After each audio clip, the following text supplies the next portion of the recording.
Hi everybody, welcome to my channel, Gangstalking Canada. Trying to show in this video how the CSIS government are involved in legal activities, spying on citizens. So I think you're going to find these videos pretty interesting. And now, enjoy. Saying it did not fulfill its duty of candor, federal Justice Simon Noel, in a scathing ruling, found CSIS, our spy agency, misled officials and unlawfully amassed and analyzed data on innocent people. I welcome the decision about associated data rendered by Mr. Justice Noel on behalf of the federal court. Public Safety Minister Ralph Goodale acknowledging that CSIS had, for the last decade, been collecting and then illegally storing and analyzing so-called metadata, such as phone numbers, websites visited, and emails of the friends, family, and co-workers of suspected terrorists, even though these people had done nothing wrong. You can establish the way that a suspect orders their day. Like, I mean, if you're going to be surveilling someone, you want to know where they are and who they're talking to. Ben Maku of Viceland Cyber War isn't surprised by today's ruling or the fact that CSIS had been collecting this data since 2006. He says this may just be the tip of the iceberg for such clandestine activities and believes other security agencies, such as police, may be doing the same. From my own reporting, there are tons of police forces across Canada and the US who are buying up spyware, buying up different surveillance tools, and nobody really knows about it. Another thing Maku fears is that while CSIS says it has stopped collecting and using the info, it is retaining it. He wants to know what will happen to it. Minister Goodale says that will be followed up on. We are in the midst now of a national security review. These issues can be fully explored in the context of that review, and the appropriate plans going forward can be put into place. Now, CSIS Director Michel Coulombe said today that they thought they could keep the data, but conceded, quote, "It is now clear that the federal court disagrees." I was sitting at my computer, typing away one day, when I heard a knock at the door, and I saw two figures through the glass. And I thought they were Jehovah's Witnesses, so I got up to open the door.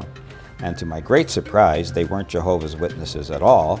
They identified themselves as CSIS agents, agents of the Canadian Security Intelligence Service. Ken had written an op-ed piece in the Hamilton Spectator on the need for Canada to show a more peaceful approach in Iran.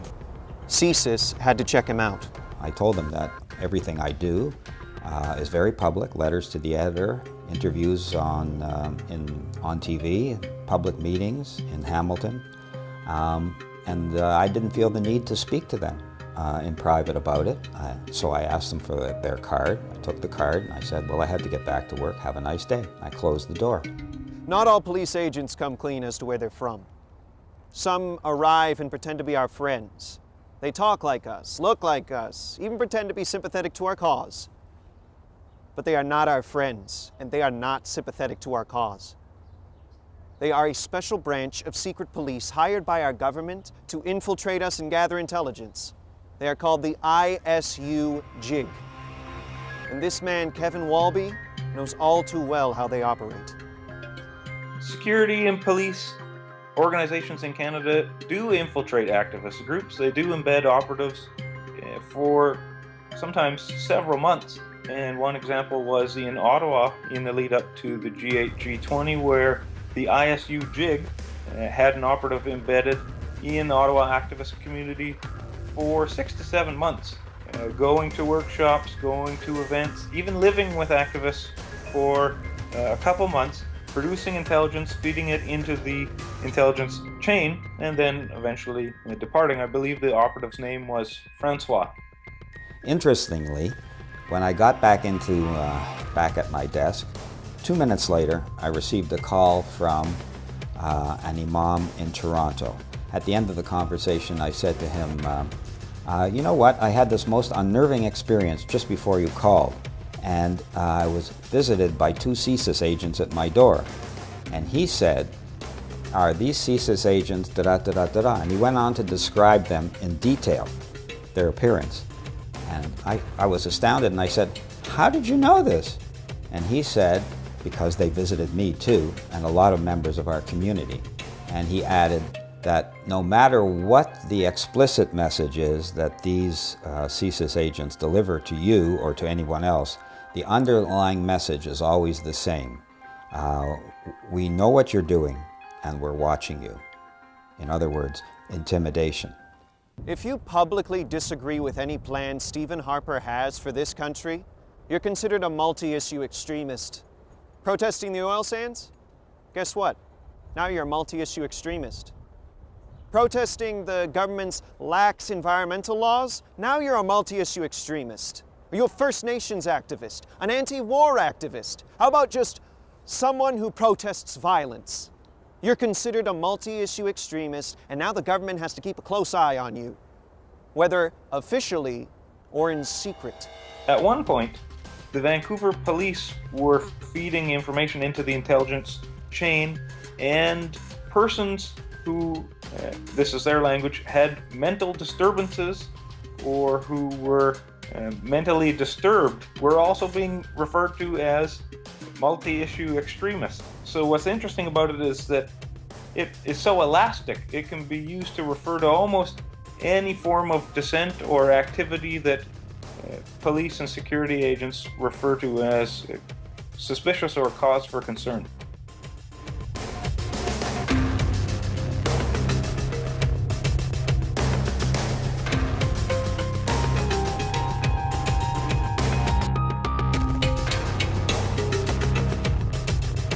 When the government takes away the oversight, or when the oversight doesn't really exist because the board that's supposed to be there is all political appointees of the current government, and they never raise their mouths or hands or any objection to what's going on, then the people are not being served.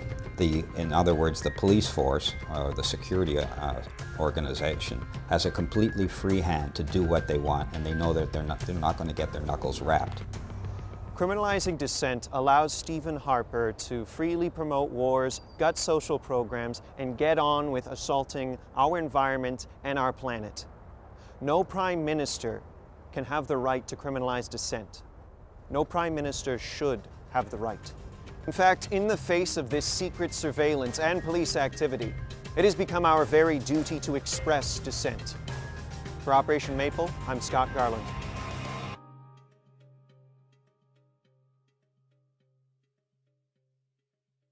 Part of a decade. The day after a federal court ruled CSIS did break the law by holding on to personal information it collected on Canadians, the government delivered its own verdict on the spy agency's actions. The CBC's Catherine Cullen has more from Ottawa. Catherine. Well, Adrian, there is an important question that's looming over all of this. How did Canada's spy agency manage to spend a decade doing something that a judge now says is illegal? A serious error has been made. Canada's public safety minister is not happy. This situation needs to be remedied. It has to be remedied quickly. Since 2006, CSIS has been keeping a secret database, holding on to information about people who weren't the principal targets of its investigations. The type of information is known as metadata, not the actual content of an exchange, but details like phone numbers and email addresses. Now, a judge has found that the court had never before been fully informed of the existence of the program, and that the retention of what it refers to as associated data is illegal. This is really an astonishing decision. It has all raised serious questions about what CSIS has been up to. And they have no right to hold on to that information. So it's alarming because all kinds of privacy red flags are raised here. CSIS defends keeping the information, but acknowledges a problem. I'll be honest, we've went through our records and we can't really find a good explanation of why the court was not informed. The spy agency says it consulted the Department of Justice about holding the information, but the public safety minister says he only became aware recently. I became aware of the full scope of the issue when the judgment was made available in a preliminary form a couple of weeks ago. The government has already proposed a law for more oversight of the spy agency. The NDP wants to see even stronger oversight. but says there is room for debate about how this kind of information is used. It's there in a gigantic vault, and it's been mined by CSIS, and presumably can be so forevermore. Is that good for Canadian security or not? Now, no one is saying how many people's information was collected. The government has put the CSIS watchdog in charge of making sure that the spy agency complies with this court ruling. And the minister said today there will be compliance. Adrian? Catherine, all good thanks. things must come to an end. So this week, MPs finally wrapped up their Christmas break and returned to Ottawa. They must be feeling all warm and fuzzy after 6 weeks of sweaters and eggnog. So let's check in on their first piece of legislation in 2015. The mandate of Canada's spy agency, CSIS, is about to change from a strictly intelligence gathering operation to one that works actively to disrupt and diminish terrorist threats. So in other words, the answer to ISIS is the letter C. The proposed bill doesn't give CSIS the power to arrest anyone, but it does give them the power to disrupt. So that means... Cancel plane reservations made by Canadians suspected of wanting to join ISIS, block financial transactions, and intercept shipments of material or equipment in Canada. Yeah. That's what you want to do with Canadians suspected of hostile and radical behavior towards the government. Agitate them. One of the changes with the new Security Act is that privacy laws will be loosened. MPs are debating the merits of the bill because, on one hand, these powers might make our country safer, but on the other hand, we now have to go about our daily lives wondering if, when Stephen Harper makes this face, it's because he's seen us all naked.